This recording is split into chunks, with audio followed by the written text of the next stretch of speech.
Durite, vilebrequin, joint de culasse, piston. Vous pensiez ce vocabulaire réservé aux hommes?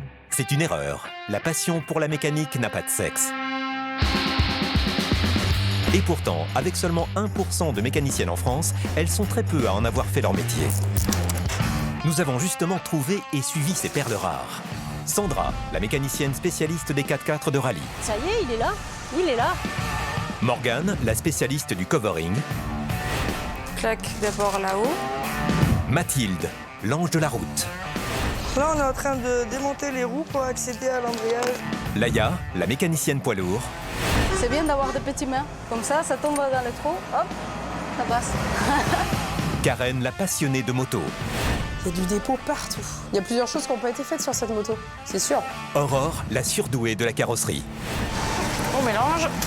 Aurélie, l'experte en pneumatique XXL. Même si le client il est pressé, il faut quand même mettre un petit coup de nettoyage. Ou encore Alicia, la mécano au grand cœur. Ces spécialistes de la mécanique vous feront partager leurs missions. Des missions qui sont parfois périlleuses. Alors, sortons déjà sans se faire couper en deux. Et là, tu vois, je quitte pas la route des yeux parce que si une voiture fait une mauvaise manipulation, ça peut très vite devenir dangereux. Voilà. Des travaux qui demandent beaucoup de patience. Le problème, c'est que moi, je ne trouve pas la crevaison. Je suis en train de caler un carton parce que j'ai pas envie que le kata tape dans le radiateur. Mais aussi de la force. Sur certaines réparations, il faut un peu sortir les bras, mais souvent, il faut quand même y aller un peu doucement parce qu'on a vite fait au final de faire plus de dégâts que de réparer. Ou encore de la dextérité. T'es pas assez basse. Vous allez découvrir le quotidien les mains dans le cambouis et la tête dans le moteur de ces 8 femmes exceptionnelles. J'ai peur pour la culasse. C'est pas bon. Il n'y a rien qui bouge, quoi. Entre mauvaises surprises Changer des bougies, ça prend 10 minutes. Je me retrouve à faire ça depuis 20 minutes. Merci Laïa. Bon, ben voilà. On est dans la vraie merde du métier, là. Je vais devoir tout recommencer. et petite victoire. Moi, ça me paraît pas mal. Elle nous aime pas. Elles n'ont qu'un mot d'ordre, être les meilleures. C'est vrai qu'on peut avoir des tendances un peu maniaques. Tout en gardant le sourire. Voici les reines de la mécanique.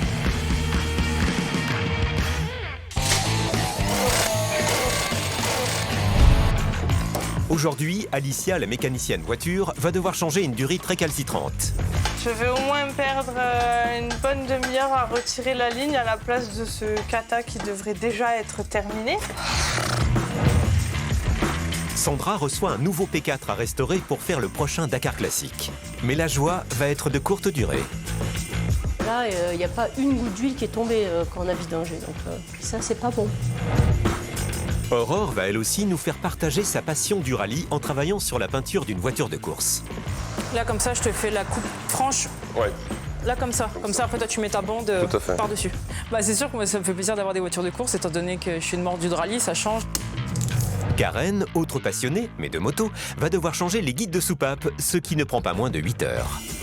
Ce sont des soupapes qui sont lourdes et que les guides d'origine sont un peu en chewing-gum. Mathilde, la dépanneuse, va avoir quelques mésaventures. J'ai crevé. Elle me l'a dégueulé. Et là, tu vois, je quitte pas la route des yeux parce que si une voiture ou un camion ou quoi que ce soit fait une mauvaise manipulation, ça peut très vite devenir dangereux. Enfin, Aurélie va justement prendre tous les risques pour dépanner un routier sur le bord de la route. C'est qui qui a gagné le gros lot de l'après-midi. Oh putain. C'est un beau bébé.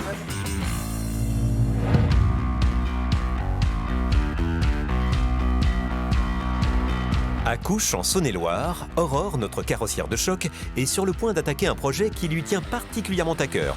Elle va devoir travailler sur la peinture d'une voiture de rallye. Salut, mon Seb. Tu vas bien? Ça va et toi? Oui, ça va. On regarde ta bête? Allez. En effet, Aurore s'est prise de passion pour la course automobile et notamment les spéciales sur route fermée. La carrossière est elle-même copilote à ses heures perdues. C'est donc une voiture de course accidentée qui va être réparée et customisée aujourd'hui. Bah, c'est sûr que moi, ça me fait plaisir d'avoir des voitures de course, étant donné que je suis une mordue de rallye, ça change et c'est toujours sympa de bosser sur des voitures comme ça. Avant d'enchaîner les prochaines courses, cette voiture de rallye va recevoir quelques soins cosmétiques pour camoufler ses blessures de guerre. Mais la mission se complique avec une petite subtilité esthétique que souhaite avoir ce client. Là, comme ça, je te fais la coupe franche. Ouais, Là, comme ça. Comme ça, après, toi, tu mets ta bande Tout à fait. par-dessus. tout à fait. Une coupe franche, cela veut dire que la carrosserie sera peinte de 2 couleurs différentes. Ok, bah écoute, j'ai ma confiance, je te laisse faire. Bah, puis je t'appelle quand elle est finie. Je t'appelle quand elle est finie. Oui. Hein, et puis comme ça, moi je Ça, suis tu à l'arrêtes. remonter. Ouais, pas de souci. Merci beaucoup. Allez, salut. Bonne journée, bon après-midi. Ouais. Salut. Merci, salut. Comme tout nouveau chantier, Aurore commence par démonter les pièces qu'elle peut peindre à part. Première étape, le ponçage. Bon, allez, je vais commencer par le pare-choc. Et après, je poncerai le coffre.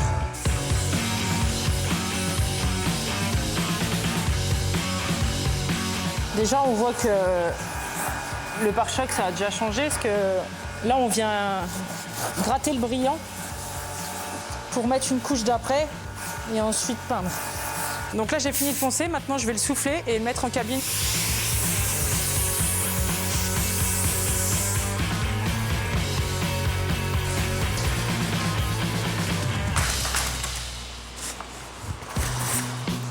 Là, on va mettre des mousses parce que vu que ça reste une pièce en fibre, ça évitera d'abîmer l'intérieur du coffre, sachant qu'on ne repeint pas l'intérieur, on le laisse blanc. Petite particularité sur les voitures de course, les panneaux de carrosserie sont en fibre de verre. 2 avantages, un poids plus léger et surtout des réparations plus simples et moins onéreuses. Si c'est tout bénef pour les pilotes, Aurore en revanche doit être encore plus précautionneuse lors des manipulations. Donc là, j'ai enlevé les monogrammes et je vais enlever du coup l'adhésif qui reste dessus avec une petite gomme exprès.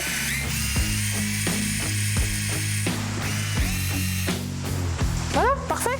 Une fois les adhésifs enlevés avec la gomme, c'est reparti pour le ponçage intégral de la pièce. Un travail qui prend 20 à 30 minutes par pièce.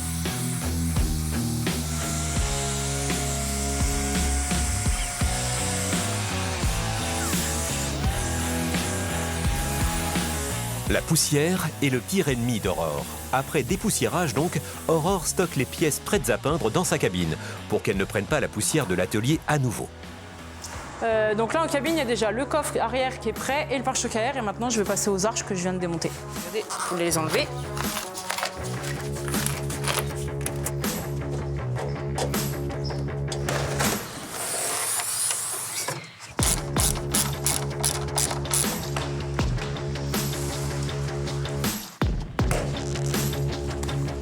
Et voilà. Donc là, maintenant que j'ai enlevé le joint sur l'arche, je vais pouvoir la poncer. Aurore travaille maintenant sur de l'aluminium. Elle utilise un papier de ponçage à grains fins pour décaper sans rayer.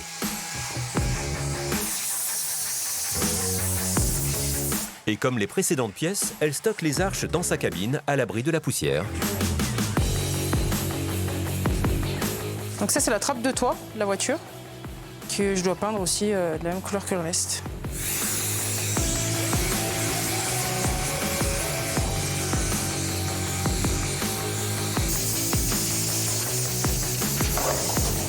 Donc les pièces comme ça, toujours obligé de les peindre parce qu'il faut peindre l'intérieur aussi. Là, je vais déjà commencer par cacher l'intérieur du coffre, qu'il ne faut pas peindre surtout. Et je vois de la fibre. L'étape suivante est le masquage des parties à ne pas peindre. Donc là, l'intérieur de celle-là reste bien blanc, même si on change la couleur extérieure. Donc du coup, on cache pour pas que la peinture aille voiler à l'intérieur, parce qu'on veut surtout pas que l'intérieur soit d'une autre couleur.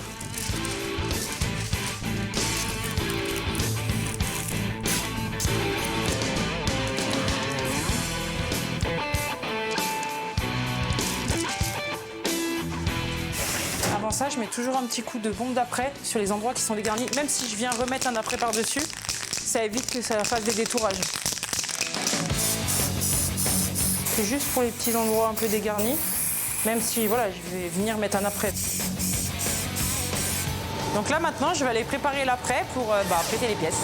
L'après est une sous-couche qui permet à la peinture de mieux accrocher à la carrosserie tout en lui assurant une meilleure longévité. Aurore le fabrique directement dans son labo. Là pour l'après, c'est pas trop grave si je dépasse un petit peu. Mais après, faut pas abuser non plus. Le durcisseur plutôt et après le diluant. Donc là, je dilue. Donc ça, c'est bon. On mélange.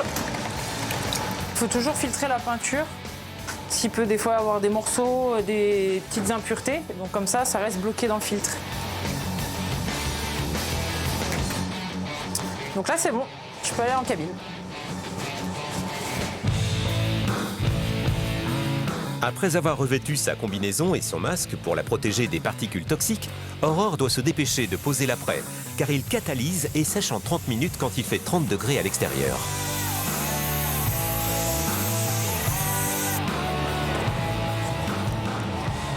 Donc maintenant que mon après est mis, j'attends 30 minutes parce que c'est un après un peu spécial sur des pièces qui ne sont pas abîmées. On appelle ça un après poursuite. Donc là, au bout de 30 minutes, je peux passer directement à la couche de peinture et au mat. L'après posé, Aurore peut passer à la peinture noir mat, une peinture qui a la particularité de ne tolérer aucun défaut, comme la poussière.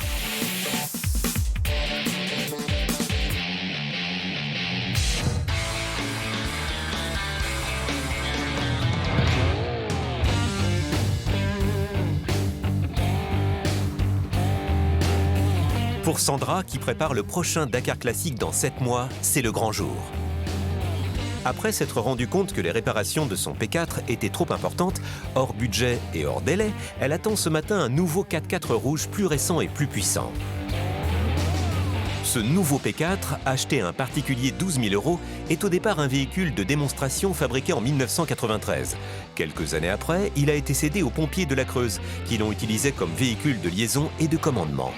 C'est beaucoup d'émotion de le voir arriver. Il était attendu, très attendu celui-là et ça y est, il est là. Il est là. Ah, c'est top. C'est vraiment génial. Contrairement au P4 vert, ce 4x4 rouge roule. C'est déjà bon signe. Le pépère. Ah bah, il était attendu, lui. Ah bah, ça n'a rien à voir, hein. Ouais, là, ça va être je pense, du détail. C'est celui-là qui va faire le Dakar classique. C'est... Ah ouais, il est déjà pratiquement tout prêt, hein. Mais sous son beau vernis rouge, ce P4 flamboyant est-il aussi parfait qu'il en a l'air? Là, je vois qu'il y a de la corrosion, par contre, sur la porte arrière. Le haillon, ah ben, il lui manque des amortisseurs. Là, il y a de la corrosion. Là-bas aussi, il y a de la corrosion. Ouais, là, il y a la corrosion perforante, là. Là aussi. Là, c'est... ouais. Voyons maintenant ce que ce P4 a dans le ventre. Alors, ce P4 est plus adapté au P4 vert parce que déjà, niveau motorisation, il est plus puissant puisqu'il a un turbo et un intercooleur en plus. Donc là, de 70 chevaux, on passe à 150 chevaux. Et en plus de ça, au lieu d'une boîte de vitesse à 4 rapports, là, il a une boîte de vitesse de 5 rapports. Il a déjà de la préparation, il a déjà un pont renforcé. Là, on voit il y a 2 ventilateurs qui ont été rajoutés. Donc, en faisant le tour, on voit qu'en fait, il est plus adapté à un rallye.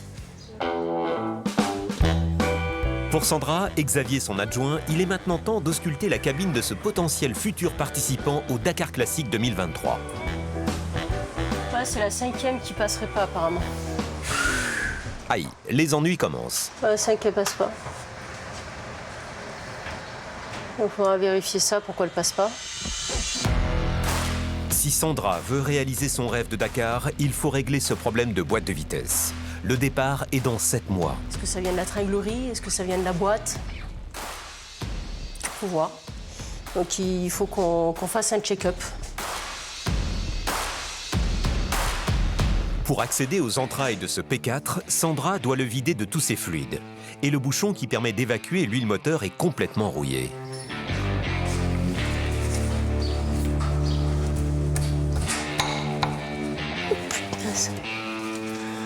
Il est sacrément bloqué.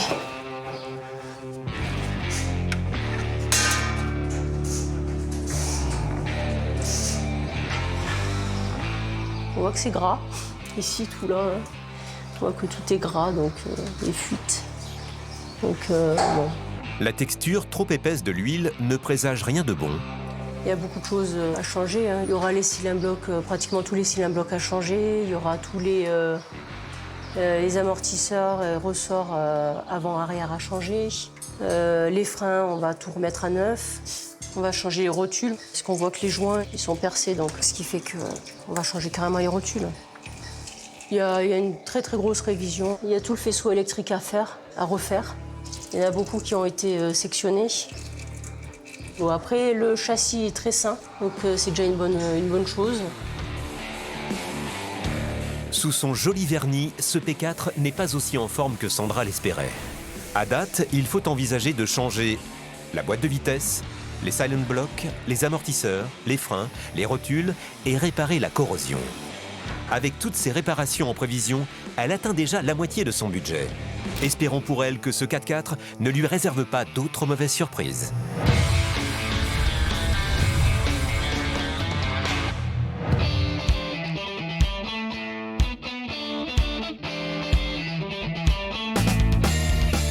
Direction les Pays de la Loire, près d'Angers, où nous retrouvons Karen, notre spécialiste moto. La jeune femme s'est prise de passion pour une célèbre marque italienne. Elle a donc ouvert son garage spécialisé juste derrière sa maison. Fan de mécanique, passionnée par les pièces complexes des blocs moteurs, Karen s'attaque aujourd'hui à un chantier qui n'était pas prévu au programme. Partie d'une simple révision, elle se retrouve obligée d'opérer à cœur ouvert une moto. Aujourd'hui, on va parler de cette moto-là. J'ai commencé la révision de cette moto et lorsque j'étais rendue au réglage des osmodromiques des soupapes, j'ai vu qu'il y avait les guides de soupapes à changer. Donc, j'ai déposé chacune des culasses. Ensuite, j'ai déshabillé les culasses. Et elles sont parties chez un sous-traitant pour qu'il me remplace les guides de soupapes. Souvent, on ne fait que ceux d'échappement. Il arrive qu'il y ait ceux d'admission, mais la plupart du temps, ce ne sont que ceux d'échappement. Parce qu'on a des grosses soupapes et donc les guides prennent facilement du jeu. Et il faut quand même avouer que pour ces modèles-là, les guides de soupapes étaient un peu en chewing-gum. Les soupapes, des pièces simples et qui ont la même fonctionnalité que sur une cocotte minute. Sauf qu'ici, elles assurent l'étanchéité de la chambre de combustion, le cylindre. Il y en a une à l'admission pour faire entrer le mélange air-carburant et une autre à la sortie pour évacuer les gaz d'échappement. Donc les guides de soupape, c'est ça qui guide la soupape. Et en fait, on les remplace quand on a trop de jeu. Et c'est parce que ce sont des soupapes qui sont lourdes. C'est pour ça qu'elles prennent du jeu parce qu'elles sont lourdes. Et que les guides d'origine sont un peu en chewing-gum. Une opération complexe qui nécessite une compréhension précise du fonctionnement d'un moteur et d'un réel savoir-faire. Et pour Karen, plus c'est difficile, mieux c'est. Ceci est ce que j'adore faire. J'adore les culasses. Les culasses, c'est mon truc. Les jeux aux soupapes, c'est mon truc. Rhabiller des culasses, déposer des culasses, vider des culasses, j'adore faire ça. Ça, c'est mon truc à moi. Karen avait donc commencé son chantier il y a quelques jours. Le remplacement des guides est opéré par un prestataire. Les culasses sont revenues à l'atelier, elle peut poursuivre son chantier. Donc en fait, on peut voir là que j'avais déculassé. Donc j'avais déposé les deux culasses, la verticale et ici l'horizontale. Là en fait, moi ça y est, les guides ont été remplacés et maintenant je vais rhabiller la culasse puisqu'en fait pour enlever les guides, moi il faut que je déshabille toute la culasse, donc j'enlève arbre-à-cam, soupape, j'enlève tout. Et ensuite, une fois qu'elle revient, je la nettoie, je fais tout le nécessaire, je remets les roulements, je la rhabille complètement et elle va retourner sur le moteur. Avant de s'attaquer au rhabillage de la culasse, Karen doit s'assurer que cette dernière soit impeccable pour recevoir toutes les pièces qui la composent. Ceci est une fontaine de nettoyage. Cette fontaine de nettoyage n'est pas un simple évier. Sur cet établi, le dispositif permet à Karen de déverser et recycler un produit spécifique qui dilue les graisses tout en retirant les particules indésirables. Quand on fait faire les guides de soupape, ils sablent certaines parties de la culasse et donc je peux avoir du sable dans les conduits. Quand il reste du sable, s'il reste du sable dans les conduits, ça va dans l'huile, ça va dans le moteur et ça peut rincer un moteur complètement. Donc on ne prend pas ce risque-là. Mais la session nettoyage de cette culasse n'est pas finie pour Karen, qui doit désormais la décaper au bicarbonate de soude. On va nettoyer la culasse avec du bicarbonate parce qu'en fait, nous, on est contre le sable et le verre. Donc en fait, là, je vais la passer au bicarbonate pour tout décaper. Décaper tout ce qui est sale à l'intérieur et tout, comme ça, ce sera nickel. Et puis après, on va la rincer, comme ça, elle sera nettoyée, on pourra commencer le travail dessus. Tac.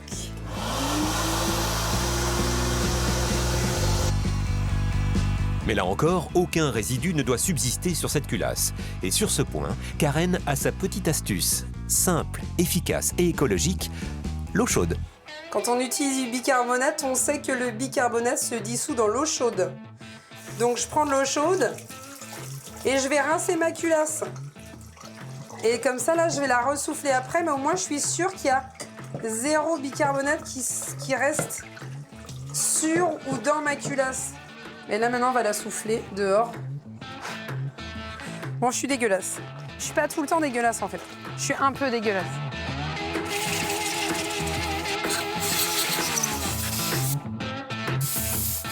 Là, j'ai tout soufflé. Je vais souffler encore un coup pour bien sécher. Et puis, on va pouvoir commencer le rhabillage.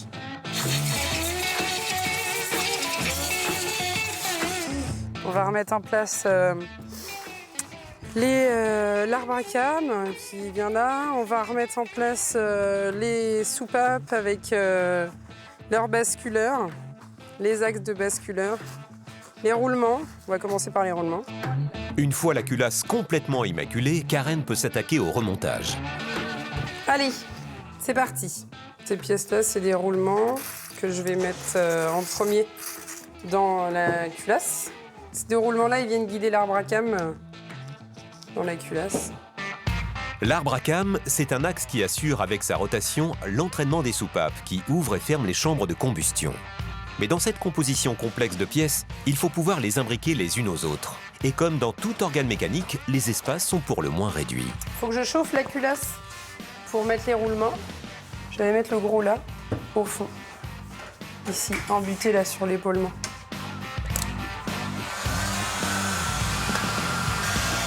Là, je chauffe simplement pour mieux rentrer les roulements dans leur logement.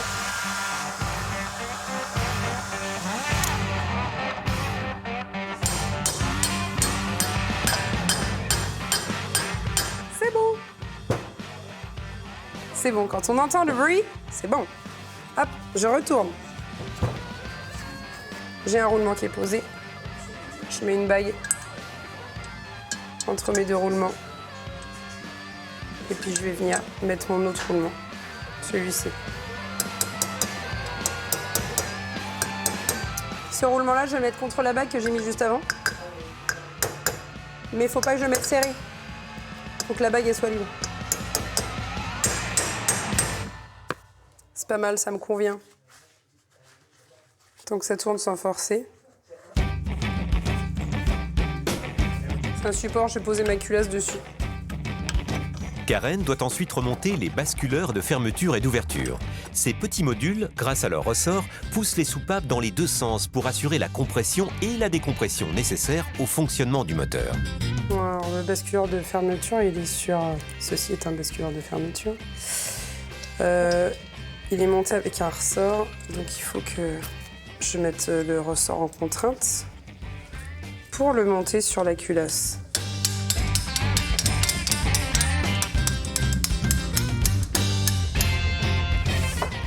Hop, basculeur d'ouverture.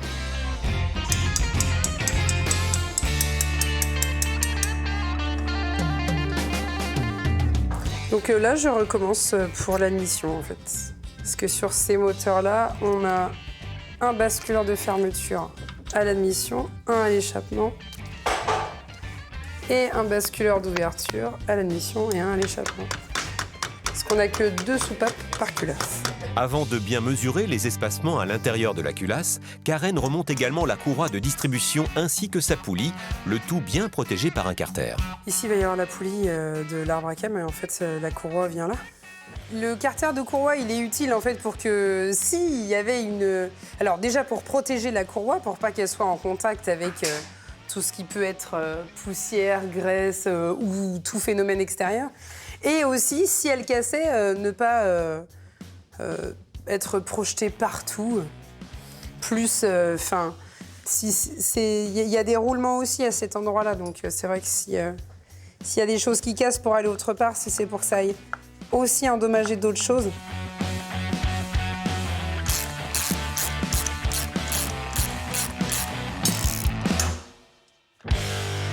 Une fois la poulie de courroie reposée, retour sur les basculeurs. Karen doit maintenant remonter toutes les petites pièces qui font contact pour assurer le bon fonctionnement des soupapes.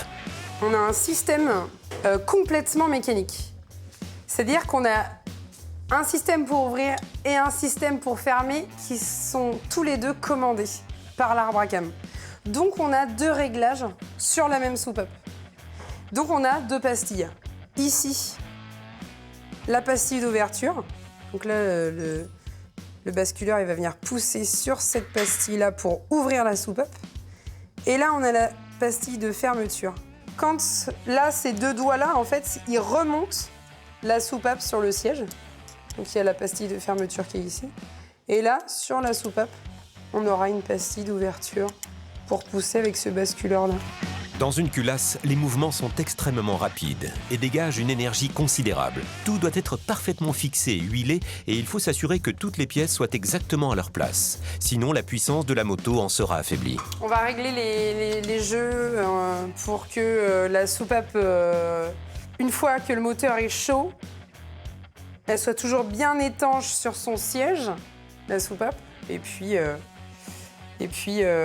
qu'elle s'ouvre correctement aussi pour mettre l'essence et l'air. Et pour cette étape primordiale, Karen utilise un jeu de cale de différentes épaisseurs pour mesurer l'espace entre les pièces. Un jeu de cale d'épaisseur. Et c'est avec ça que je vais faire mes jeux. C'est mesurer et garder un espace suffisant entre ma pièce et entre mon basculeur et la pastille. C'est ça. Je mesure et je règle si c'est trop petit ou trop grand. Voilà, là c'est parfait.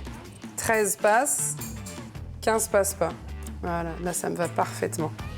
Nickel, là j'ai un jeu qui est parfait. Donc je vais pouvoir remettre mon clips. Et donc maintenant que c'est terminé, j'ai remis les clips sur les axes et je vais fermer les trappes. On va répéter l'opération pour la deuxième culasse, la culasse du cylindre horizontal, et ensuite on pourra les remettre directement sur le moteur pour terminer la moto et la faire rouler. Le changement des guides de soupape aura duré 8 heures au total, incluant le nettoyage, le réassemblage et le remontage des culasses sur le bloc moteur. Karen, notre passionnée de belles italiennes, est définitivement une pro de la moto.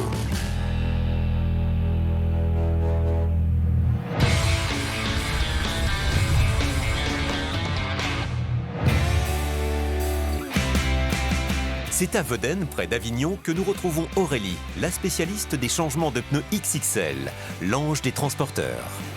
Il est 8 heures, la journée commence au rythme des ouvriers agricoles et des routiers. Mais aujourd'hui, c'est un jour encore plus agréable que les autres, car Aurélie s'apprête à retailler des pneus sur un chariot élévateur, ce qu'elle adore. Du coup, là, on va chez mon client à Veden. Et il a un chariot élévateur et ses pneus ont besoin d'être redessinés. Et comme ça, ces pneus ils vont durer un petit peu plus longtemps parce que les pneumatiques coûtent énormément cher. Donc au plus ils durent dans le temps, au plus mon client il est content. Et la planète aussi, elle est heureuse. Hop, le chariot, il est là, c'est parfait. C'est ce chariot qui attend Aurélie. Contrairement à son apparence, cet engin de 4 tonnes peut lever jusqu'à 3 tonnes. Les pneus subissent donc une très forte pression. Avant de commencer, Aurélie définit un périmètre de sécurité. Pas tant pour éviter le danger que les badauds. Du coup, j'installe toujours les plots. Comme ça, il n'y a personne qui vient me casser les pieds. Et moi, quand je travaille, j'aime pas quand on vient me coller parce qu'évidemment, je suis une femme. Et souvent, il y a des spectateurs, en fait. On est au 21e siècle et en fait, une femme qui fait un métier d'homme, ça choque encore. Bon, ben... Voilà, ben moi, après, à un moment donné, je m'en fous un peu, quoi. Mais c'est vrai que c'est chiant quand je suis en intervention. Des fois, ils sont tous autour. Oh, va y arriver, va pas y arriver et tout. Bon, c'est un peu chiant parce que, bon, voilà, c'est... Si je suis là, c'est que je sais le faire. Alors après, je trouve ça un petit peu malheureux qu'on soit si peu à le faire, ce métier, parce que ce métier-là n'est pas plus compliqué qu'un autre. Donc je pense que c'est ouvert à tout le monde et un de mes rêves à moi, ça serait d'avoir beaucoup plus de femmes dans mon métier. Afin de pouvoir recreuser les pneus, Aurélie devra surélever le chariot élévateur cric-rouleur pour pouvoir ensuite recreuser les pneus grâce à une retailleuse. Alors, ma retailleuse, Voilà, c'est une magnifique machine. Bon, là, je crains rien parce qu'en fait, elle est éteinte. C'est une machine qui va chauffer et elle commence à marcher qu'une fois qu'elle est en appui en fait sur le pneumatique et sur la gomme en fait. Et selon les pneumatiques, soit je vais mettre pas trop chaud, soit je vais mettre plus chaud en fait. Là, j'ai des numéros et au plus je monte, au plus ça chauffe. Grâce à une lame recourbée et chauffée à haute température, Aurélie pourra retailler le caoutchouc du pneu et lui redonner ses formes initiales. Comme un crayon à papier en fait. Et moi, quand je dis je vais retailler, tout simplement, je dis que je vais mettre un coup de crayon. Parce que c'est super beau, en fait. Quand c'est bien fait, c'est magnifique. Moi, je trouve que c'est de l'art. Avec ce retaillage, les pneus s'offrent une nouvelle jeunesse. À savoir que creuser 1 millimètre de pneu permet de gagner 10 000 km. Je redonne une seconde de vie, en fait, aux pneumatiques. Et c'est pas négligeable, en fait. Parce que, comme je dis toujours, le commercial, il vend les pneumatiques. Et moi, en tant que technicienne, je leur donne une seconde de vie. La prochaine fois qu'ils seront lisses, eh bien là, on n'aura pas le choix. Je serai obligée de les remplacer. Voilà, c'est beau, c'est propre, impeccable. On va faire chemin inverse. Mais attention, ce type d'intervention est autorisé pour des engins précis, notamment les poids lourds et véhicules spécifiques. En revanche, le retaillage est formellement interdit sur les véhicules de moins de 3,5 tonnes. Et ça, c'est mon petit moment de détente. J'adore redessiner les pneumatiques. Tout simplement parce que quand je redessine les pneumatiques, ça me rappelle mes souvenirs d'enfance. Parce que mon père retaillait du coup les pneumatiques pour les voitures de course. Et quand j'étais gamine, avec ma sœur, je m'éclatais à enlever les bouts de gomme. Mon papa, vu qu'il était toujours sur les rallyes, toujours dans les ateliers, toujours en train de préparer tout ça, du coup, moi, j'ai toujours baigné là-dedans. Comme Obélix, il est tombé dans la potion magique, moi, je suis tombée là-dedans depuis que je suis née. Et mon père, ça fait 7 ans qu'il est décédé. Ouais. Et tu vois, ma mère, elle est fière et tout ça, tu vois. Mais je me dis, mon père, tu vois, il n'est pas là pour voir tout ça. Et je me dis, ça fait chier, quoi. Parce que c'est grâce à lui, parce que même s'il n'est plus là, tu vois, il m'a laissé ça, en fait. Mais c'est énorme, quoi. C'est une passion. Demain, on me dit, tu peux plus exercer ton métier. Je serai un peu dans une impasse, quoi, parce que je ne saurais pas quoi faire d'autre, en fait. Après 1 heure de travail, Aurélie aura donc recreusé les 2 pneus sur ce chariot élévateur. Cette opération sera facturée 60 € à son propriétaire. En ayant opté pour un recreusage et non un rachat de pneus d'une valeur de 450 €, le propriétaire a donc fait une économie de 390 € et fait du bien à la planète. Voilà, allez, on est parti. Je vais faire signer tout ça à mon client. Et après, on sera parti pour la suite de la journée.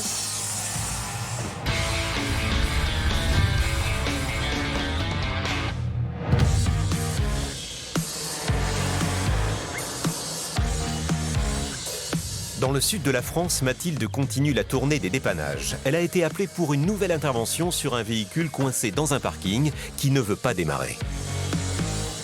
Alors là, je pars sur Antibes, sur une Fiat 500. J'ai eu la cliente au téléphone. Apparemment, son garagiste serait passé ce matin.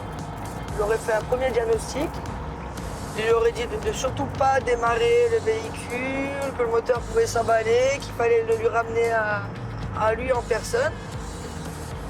Mon boulot à moi, il est quand même de vérifier les dires du client, de vérifier que le véhicule n'a rien d'important, rien de grave, ou qu'il a bien une panne très grave et très importante qu'on doit remorquer. Et suite à ça, on remorquera sa voiture. Donc, je vais d'abord bien regarder ce qui lui arrive. Mais ironie du sort, Mathilde entend un bruit suspect. La dépanneuse aurait-elle besoin d'être dépannée ? J'ai crevé. J'ai crevé sur l'autoroute.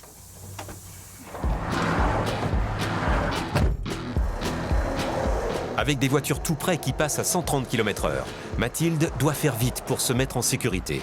À savoir, l'espérance de vie sur une autoroute est de 20 minutes.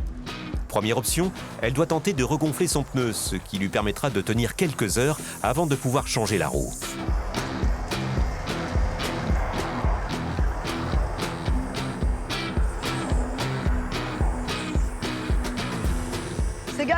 qu'il ne se remplit pas d'air.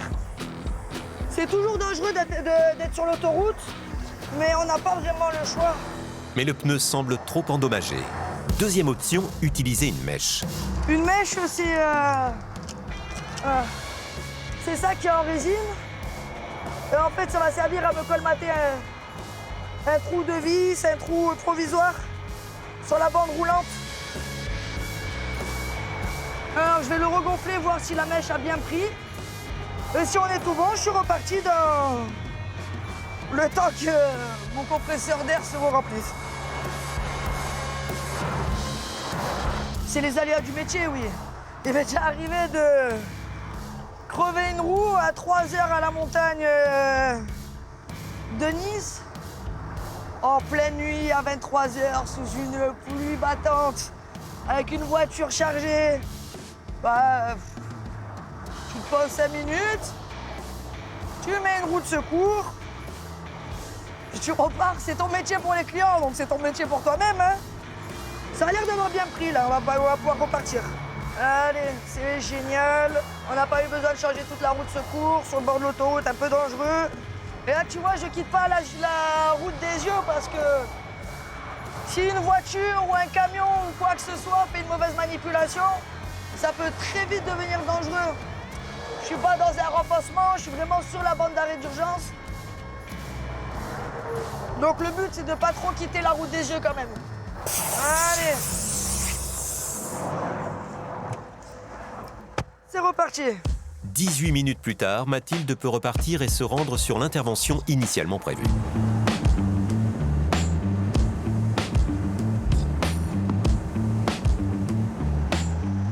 Je suis content, on est reparti. On va pouvoir aller dépanner mes clients, surtout. Malheureusement, le bruit suspect revient. Mathilde sait maintenant de quoi il s'agit. Alors, soit j'ai perdu la deuxième vis que j'avais dans le pneu, soit la mèche n'a pas tenu assez longtemps. J'entends la décompression de mes pneus. Allez, on y retourne.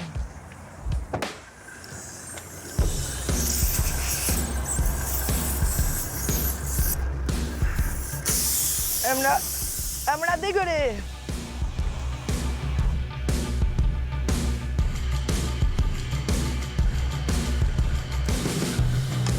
Voilà. Alors, je vais le regonfler, je vais ressortir mon gonfleur.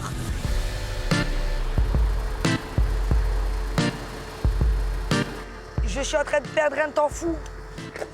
Un temps fou et ne rien faire comme ça et juste attendre, c'est... Pour moi, c'est insupportable. Mais je peux pas faire grand-chose de plus. J'attends.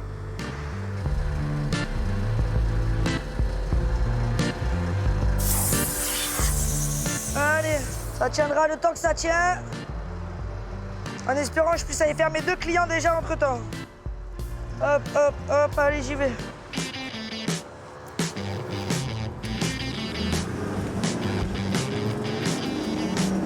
Du coup, j'ai déjà 20 minutes de retard sur ma cliente. Ça m'angoisse un petit peu. Être à l'heure, c'est la priorité. Les clients, ils s'en fichent de mes mésaventures, si on a crevé, si on a eu un accident. Eux, ils sont en panne. Ils sont en panne, ils payent les assurances. Il faut qu'on arrive au plus rapidement pour eux.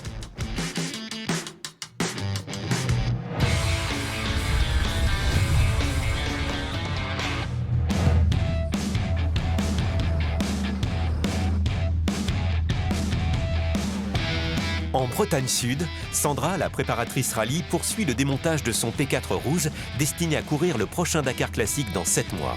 Dans un premier temps, la mécanicienne a déjà décelé des fuites d'huile et plusieurs organes vitaux à changer, comme les freins ou le faisceau électrique. Mais ce qui l'inquiète le plus, c'est la boîte de vitesse qui ne passe plus la 5e. Pour y voir clair, elle s'apprête à la vidanger. Il est sacrément bloqué. En fait, là, vu que j'arrive pas à desserrer, parce que j'ai pas assez de force, eh bien, j'utilise un tube pour avoir plus de longueur, ce qui veut dire que, vu que j'ai plus de longueur, j'ai plus de force. Ce qui fait que, eh bien là, j'ai réussi à le desserrer. Sandra est parvenue à dévisser le bouchon. Alors logiquement, le bac à vidange devrait récupérer l'huile de la boîte de vitesse. Mais quand on rénove de vieux véhicules, on ne sait jamais à quoi s'attendre.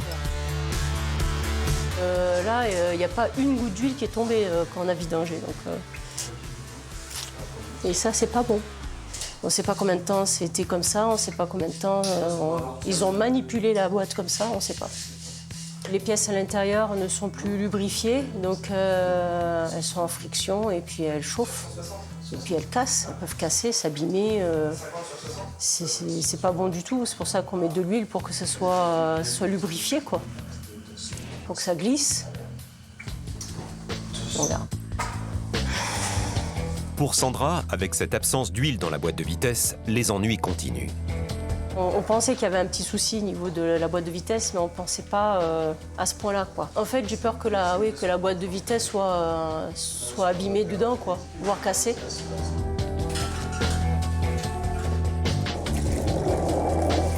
En attendant, Sandra doit terminer la vidange du véhicule. Il ne reste plus que le liquide de refroidissement à évacuer. J'ai pas les gants pour. Mais là encore, la vis de vidange lui donne du fil à retordre. Ah, putain, c'est pas vrai.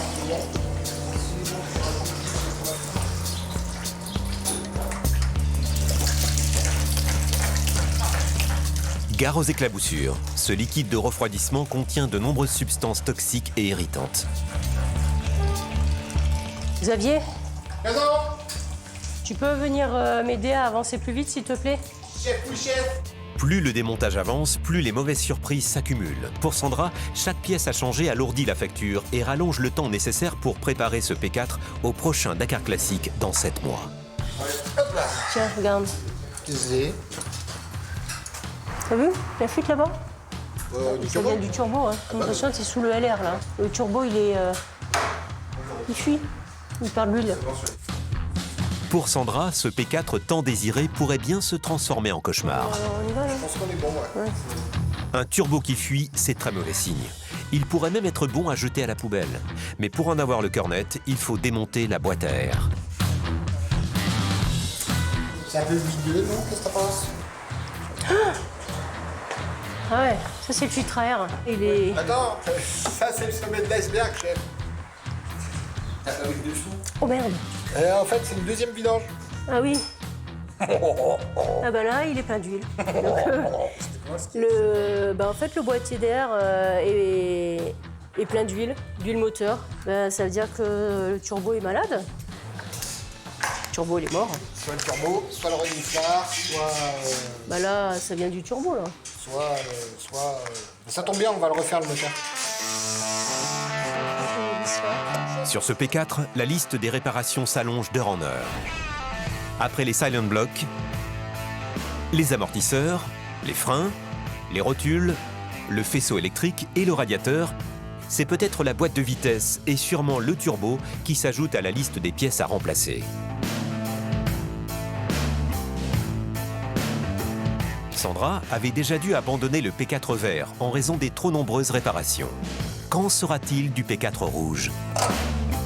La course ne commence pas que sur la ligne de départ, elle commence avant, donc au niveau de la préparation. Donc voilà, on est dans le départ de la course et puis on sera prêt pour le Dakar Classique. Donc pas de souci, on y va à fond. Donc d'abord dodo et puis on y retourne.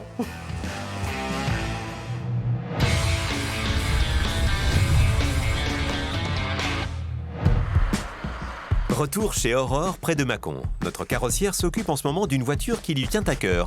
Cette voiture de course engagée dans un championnat de rallye et qui a eu un accident. Pour cette fan de compétition automobile, ce projet a une saveur particulière. Après avoir démonté le pare-choc arrière, les arches de pavillon et le couvercle de coffre, Aurore les a peints en noir mat. Parfait, il n'y a pas d'aspérité ou de réaction. Donc maintenant, on peut passer à la voiture. Contente du résultat pour les pièces détachées, Aurore peut s'attaquer à la caisse directement. Sauf que les envies du client ont rendu le projet un peu plus ambitieux. Il veut réaliser une coupe franche sur le côté pour obtenir une carrosserie biton. Je vais protéger l'arrière aussi, parce que du coup, vu que le coffre est démonté en cabine, bah, si je ne protège pas, je vais avoir beaucoup de poussière et après, du coup, beaucoup de nettoyage inutile. Donc, je vais mettre un grand craft, ce qui fait que la poussière ne pourra pas rentrer dans le coffre. va regarder pour démonter les poignées. Donc là, sur ce modèle-là, en fait, on a un petit trou d'accès. Et dans le fond, donc on a une vis qu'on doit desserrer à fond, ce qui fait que ça déverrouille la poignée. Après, on vient déverrouiller la poignée. Du coup, on va faire la même chose de l'autre côté. Donc là, je vais venir nettoyer la porte parce que du coup, le client m'a demandé une coupe franche à peu près à ce niveau-là. Donc je vais déjà bien nettoyer ma porte et je vais tracer avant de poncer parce que forcément, il ne faut pas que j'aille poncer trop loin parce que le blanc reste et on vient après faire le noir mat à l'arrière. En carrossière chevronnée, Aurore fait confiance à son instinct créatif et surtout son doigté pour déposer l'adhésif qui viendra démarquer les deux parties de la carrosserie. Moi, ça me paraît pas mal. On va faire une petite photo puis on va demander au propriétaire. Ouais, c'est bien comme ça. Mais tu vois, je ferai pas la petite baguette en bas. J'ai peur que ça fasse pas joli du coup. Tu sais, là, de le voir tracer. Je ferai vraiment coupe franche jusqu'en bas. Ah, tu veux pas faire le rebord du bas de caisse? Ouais, j'ai peur que ça fasse bizarre. Bon, bah, tu fais pas. Ouais. Bon, bah là, du coup, validé par le client. Donc, il n'y a plus qu'à faire pareil de l'autre côté.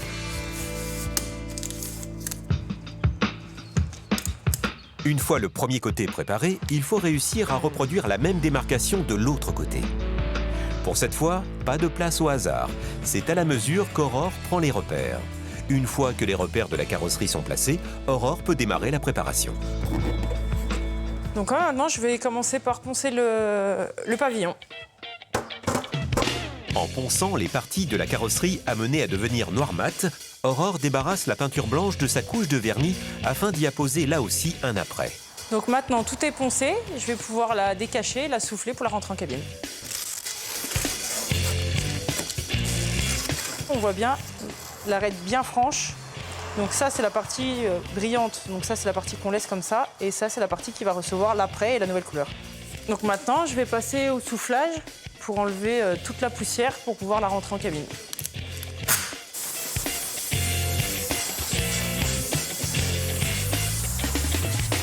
Donc je peux vider la cabine maintenant pour pouvoir rentrer la voiture. Là, le souci, c'est que j'ai tellement de pièces de voiture, parce que je ne reçois pas les autres, que c'est un petit peu compliqué de trouver une place pour poser des pièces peintes qui craignent. Donc il faut jouer un petit peu à Tetris. En appliquant une peinture noir mat sur cette carrosserie, Aurore doit faire particulièrement attention aux poussières. Ce type de peinture ne laisse aucun droit à l'erreur. Si le moindre résidu se colle à la peinture, Aurore devra recommencer tout le panneau de carrosserie concerné.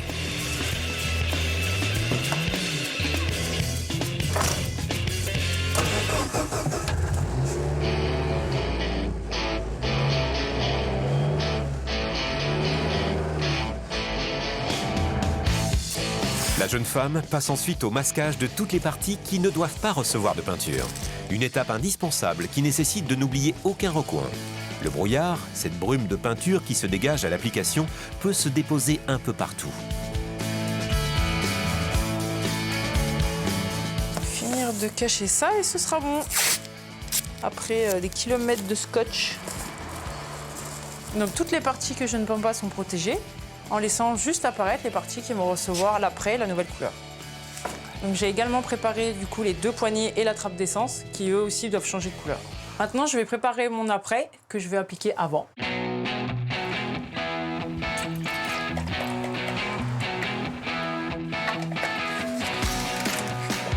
Direction la cabine.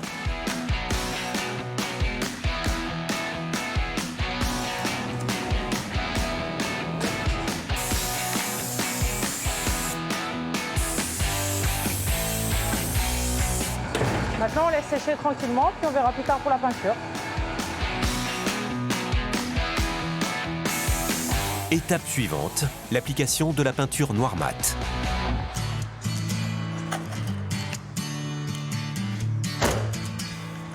Et on va passer au remontage des arches. 24 heures plus tard, la peinture est sèche. L'heure est au remontage des différentes parties peintes en noir.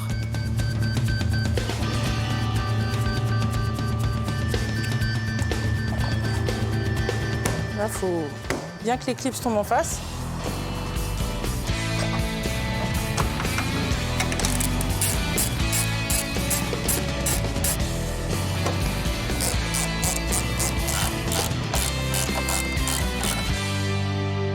Après 2 jours d'attente, le client pilote de rallye peut enfin découvrir sa voiture. Et ça tombe bien, Aurore a besoin d'un petit coup de main. Pour rappel, les pièces de carrosserie sont en fibre de verre. Un matériau ultra léger mais qui rend les pièces très déformables. Pour une grande pièce comme le pare-choc arrière, une deuxième paire de bras n'est pas de trop. La partie peinture en carrosserie est terminée, il faut maintenant habiller le coffre et l'aileron qui seront customisés par un autre artisan. Pour ce projet, Aurore aura dû démonter les pièces de carrosserie pour la peinture, réaliser une coupe franche sur la caisse et peindre la partie arrière uniquement en noir mat. Un travail que cette passionnée de rallye a effectué en échange de son nom sur la voiture.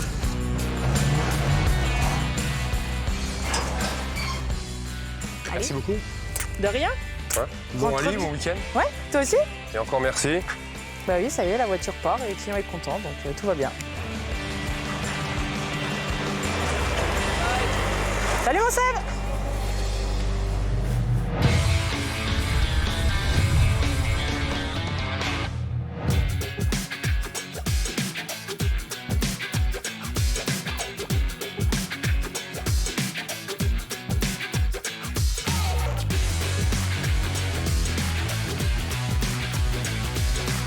Direction les Bouches-du-Rhône où nous retrouvons Aurélie, notre spécialiste des pneus XXL.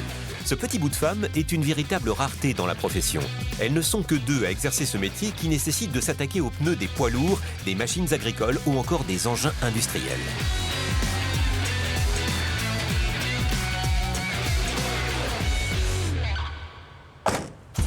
Aurélie doit maintenant partir en urgence changer les pneus d'un camion qui a crevé sur l'autoroute.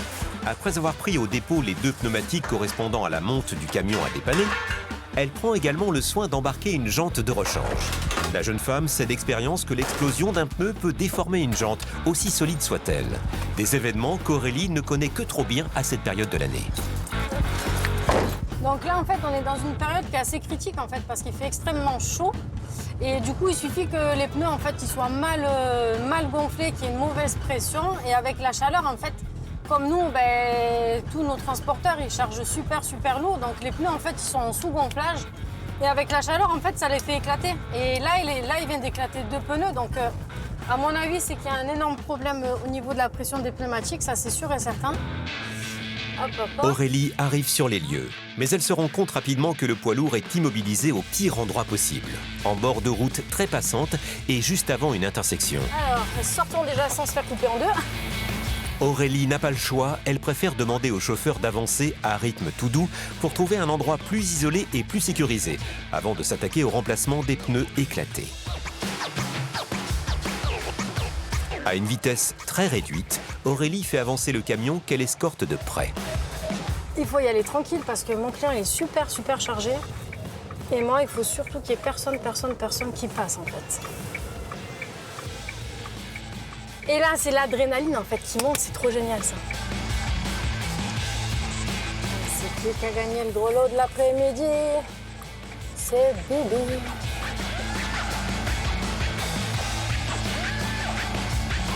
Moi, ici, je vais fermer parce que moi, mon chauffeur, c'est ma priorité. C'est tout. Donc, moi, je vais fermer là. Et au plus vite, on me laissera travailler, au plus vite, je serai tranquille. Tu t'en as aperçu où?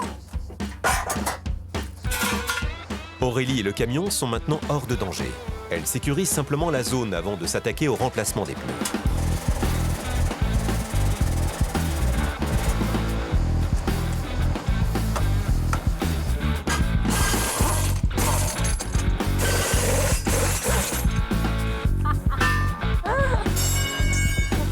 C'est un beau bébé.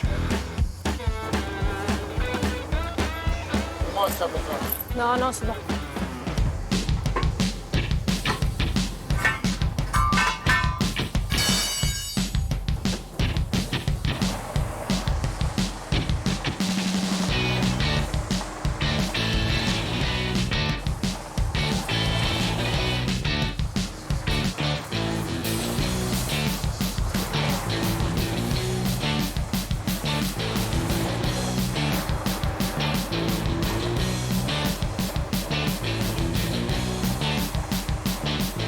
En moins de 25 minutes, Aurélie place le nouveau pneu sur la jante grâce à son détalonneur surpuissant.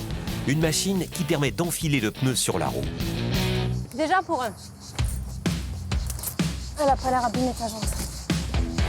Et la bonne nouvelle pour le chauffeur, c'est que la jante n'a pas souffert de l'explosion du pneu. En fait, c'est pas compliqué là. C'est juste pour pas me casser le dos. En fait, je vais juste sortir le pneu en fait de la jante pour avoir que la jante à récupérer en fait, c'est tout. Parce qu'en fait, il est lourd quand même le pneu, hein. L'air de rien. Reste encore à retirer ce pneu déchiqueté par l'explosion pour libérer la jante. Et ce n'est pas une mince affaire. Mais Aurélie peut toujours compter sur ses baguettes magiques, comme elle dit, de grandes barres en métal pour faire levier.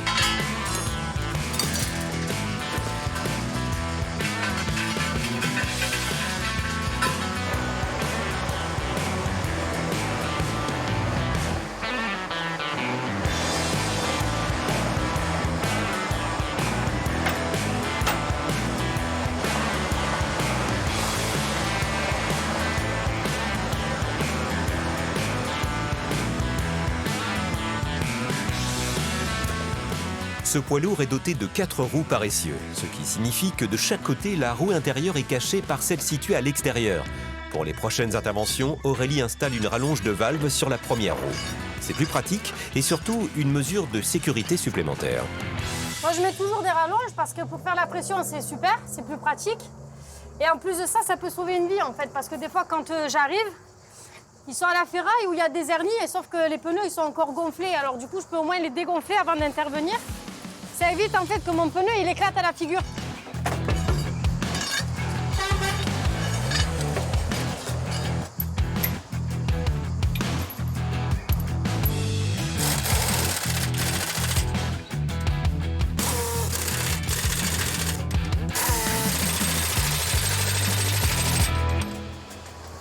Allez, go! Et voilà une intervention réussie de plus pour l'ange des transporteurs. En moins d'1 heure, le routier peut repartir sur les routes. À plus, merci beaucoup. Bon courage. Les interventions comme ça, elles sont trop géniales parce qu'en fait, tu arrives, tu sais pas sur quoi tu vas tomber. Et des fois, tu te dis, merde, comment je vais faire? Est-ce que je vais y arriver? Je vais pas y arriver? C'est trop bien, c'est le petit coup d'adrénaline en fait. C'est ce qui est bien dans mon métier, c'est que du coup, tu n'as jamais la même intervention. Donc ça, c'est trop bien par contre.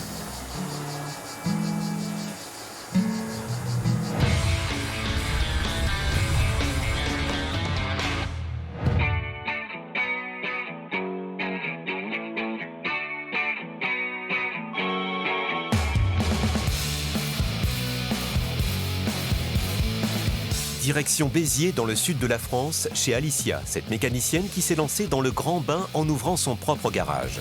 Et pour faire tourner la boutique, Alicia doit faire tout un tas de réparations courantes.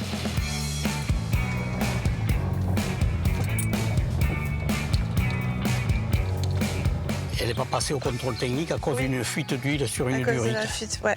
Allez, je vais regarder ça, c'est bon.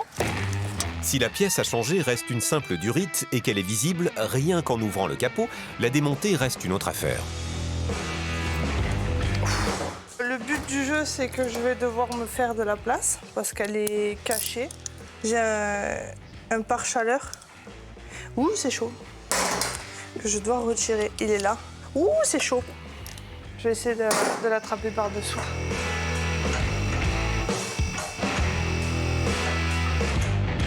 Alors, il faut que je retire la plaque pare-chaleur du kata. Voilà. En fait, ma durite, elle est derrière le catalyseur. Le catalyseur, c'est un dispositif qui permet de transformer par une réaction chimique des gaz toxiques et de les filtrer pour les rendre moins nocifs. Il est indispensable, mais il empêche Alicia d'avoir un accès direct à cette durite de graissage du turbo. Après avoir retiré la plaque pare-chaleur, Alicia n'a pas d'autre choix que de retirer tout le catalyseur. Je suis en train de desserrer le collier à l'échappement pour que je puisse libérer mon kata qui est ici quand je l'aurai dévissé. Ça évite de tomber toute la ligne, hein, parce que vraiment tomber toute la ligne pour un petit truc. Voilà. Donc, étape, j'allais dire un peu simple, oui et non. Parce que là, va falloir jouer de la force, il veut pas sortir. Mauvaise surprise pour Alicia. Même en ayant retiré le collier qui joint le catalyseur à la ligne d'échappement, impossible de le désolidariser. Et bien il est bien installé. Je suis en train de caler un carton entre le radiateur et le kata parce que j'ai pas envie que le kata tape dans le radiateur. Ce qu'Alicia craignait se réalise finalement. Afin d'accéder à cette toute petite durite, elle va devoir faire tomber toute la ligne d'échappement, le catalyseur ne pouvant être démonté seul. Je vais au moins perdre une bonne demi-heure à retirer la ligne à la place de ce kata qui devrait déjà être terminé, qui devrait déjà être enlevé. Sur une ligne d'échappement ne reste qu'un gros tuyau permettant l'évacuation des gaz. Elle est tout de même arrimée à différents endroits. De multiples vis, boulons, colliers qu'il faut retirer un à un. Du temps précieux perdu pour Alicia. Lui, on le libère complet. Après plus d'une demi-heure de travail, Alicia arrive enfin à démonter la pièce qui l'empêchait d'accéder à cette fameuse durite. Voilà. Là par chaleur. Voilà.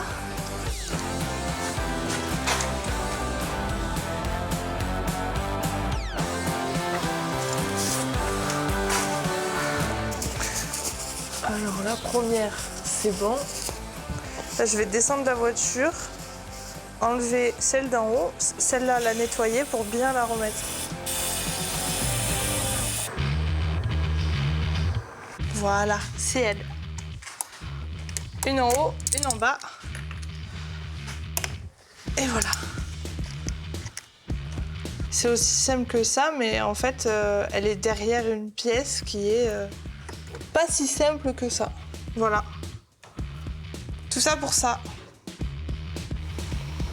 Alors, la nouvelle et l'ancienne. Et en fait, voilà, la nouvelle, elle est renforcée ici. Voilà. Ensuite, ça se visse tout seul. Voilà. Voilà. Après avoir remplacé la durite défectueuse, Alicia en profite pour remettre un coup de propre au soubassement bien graisseux de cette voiture. Ah bah, ça reprend de la couleur. On va remonter tout ce qui est la ligne, le kata.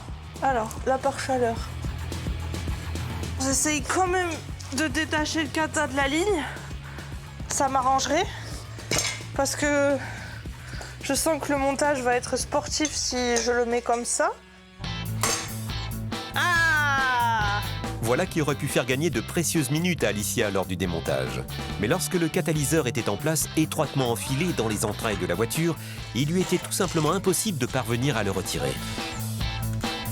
Alicia s'attelle ensuite au remontage de toutes les pièces, avant de pouvoir vérifier que tout fonctionne correctement sur le véhicule. Ah, c'est quand même mieux sans échappement qui embête. On est quand même un peu plus à l'aise là. Les deux vis. Voilà.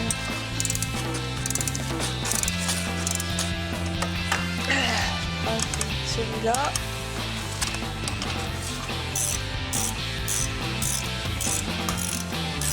Voilà, il se met en place au fur et à mesure tout seul comme un grand.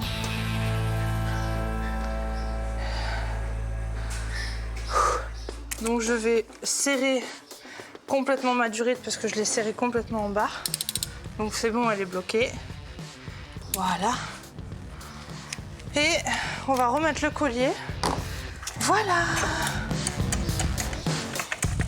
Ensuite, la pare-chaleur. Peut-être falloir la mettre par en bas. Yes.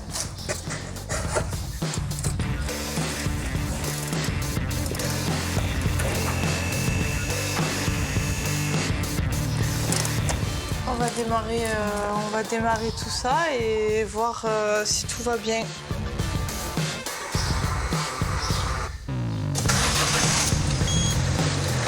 Là, pendant que la voiture elle tourne, je regarde ma durite, si elle fuit pas. Là, ça va, elle va bien. Elle est repartie. Elle est partie toute neuve. Sur ce chantier, Alicia devait remplacer la durite graissant le turbo. Pour cela, elle a dû démonter toute la ligne d'échappement, libérer l'espace occupé par le catalyseur et la plaque pare-chaleur pour enfin remplacer la durite défectueuse. Une prestation qui lui aura pris 3 heures de main-d'œuvre pour un coût de 250 €. Pile poil. Ça y est, c'est réparé donc. Oui. Je vous remercie. Super. Mais c'est super, donc elle va repartir pour quelques années, j'imagine. Oui. En tout cas, merci beaucoup. Voilà un client qui pourra retourner faire sa contre-visite et enfin obtenir son fameux contrôle technique. Alors c'est bon, j'ai terminé la durite de graissage turbo. Mes clients sont repartis avec leur voiture, ils sont satisfaits, ils sont super contents. Dans ce garage qui fait principalement de la réparation courante, les missions s'enchaînent et ne se ressemblent pas.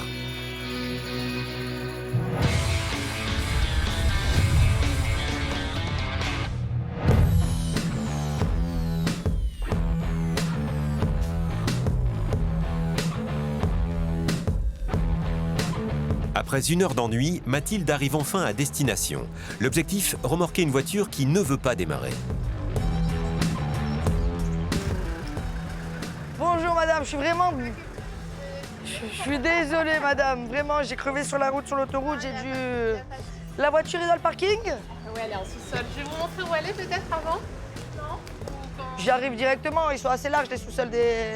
J'arrive directement. La petite difficulté toutefois, la voiture est coincée dans un parking et rend l'accès difficile à la dépanneuse.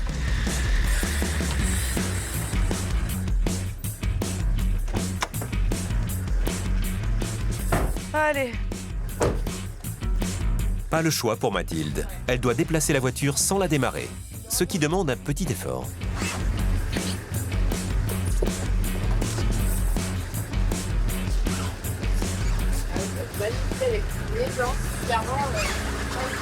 Je les pousse toute la journée.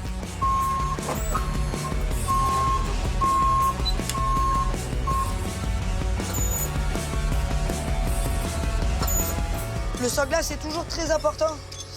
Ça va être la partie la plus sécurisante du remorquage. C'est bien beau de lever une voiture, mais il faut se garantir que le véhicule ne tombe pas dans des montées, dans des descentes, sur des dodanes, qu'il soit en totale sécurité. Allez, on va être tout bon, madame. Je vous fais signer le petit papier. Je la laisse au dépôt et mardi, on va la ramener. Donc là, pour le collègue, j'ai marqué huile remplie jusqu'au bouchon, ne surtout pas démarrer. Okay, comme ça, ils savent. Oui, mais... Ouais, j'entends. Voilà. Je sais pas comment ça se passe, alors je préférais quand même mettre une annotation. Vous avez bien fait. Ok, donc du coup, ce sera mardi qu'il faudra la C'est ça, mardi, on la ramènera. Au nom et à l'adresse du garage indiqué. Ok, je l'avais déjà indiqué quand je Faites... mais par je les rappelle. Exactement. La voiture repart, elle a eu aucune difficulté à la valider. Elle connaît son boulot, quoi. Parfait, il n'y a rien à signaler.